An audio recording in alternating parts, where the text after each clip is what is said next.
There are 4 popular claims on who made the first bank robbery. Among those 4 include gangs, inside jobs, and shootings. Ever heard of the name Jesse James, the infamous bank robber? Yeah, him. He was involved with a group of outlaws called the James Younger Gang. Members included his brother Frank and the younger brothers Cole, Jim, John, and Bob, along with many other men. The James Younger Gang robbed many banks, trains, and other locations and killed many men in the process. On February 13, 1866, the Liberty Bank of Liberty, Missouri was robbed. Not only is this the robbery that most people consider the first robbery, but it was also the first daylight robbery. No one knows for sure on who actually partook, but many believe that members that formed the James Younger Gang were behind it. Jesse James was probably not a part of the robbery because at the time he would have been recovering from a gunshot wound from the Civil War, but Cole Younger and Frank James are believed to have been a part of it. There were 10 to 12 men involved in the robbery, and the ones arrested for the robbery most likely weren't even a part of it. The outlaws took approximately $62,000. As they were leaving, one of the men shot and killed George Wyman, a student at a nearby college.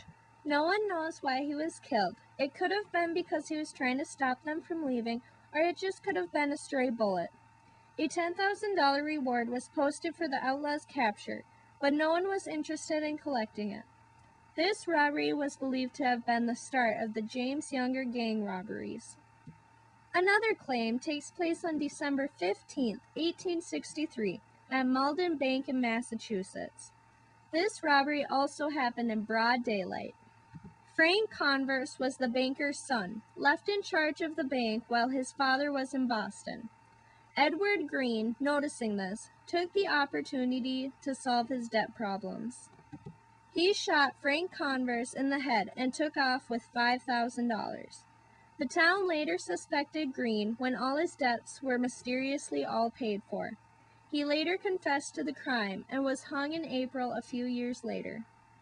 The next 2 claims are technically considered burglaries because there was no threat, but for some reason some people still believed either one of these are the first robbery. On March 19, 1831, the City Bank of New York City was robbed of $245,000. Edward Smith was the thief, opening the bank with duplicate keys. He was caught and served 5 years in prison. The last claim is known as the Great Bank Heist of 1798. The Great Bank Heist of 1798 happened on September 2nd. This theft was an inside job, and 2 men, Isaac Davis and a man called Cunningham, had carried out the robbery, but neither were ever prosecuted.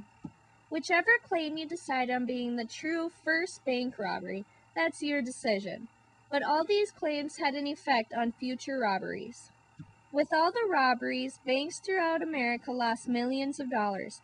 And who knows, if the money that was lost to the outlaws stayed in the banks, our future might have turned out a little bit differently.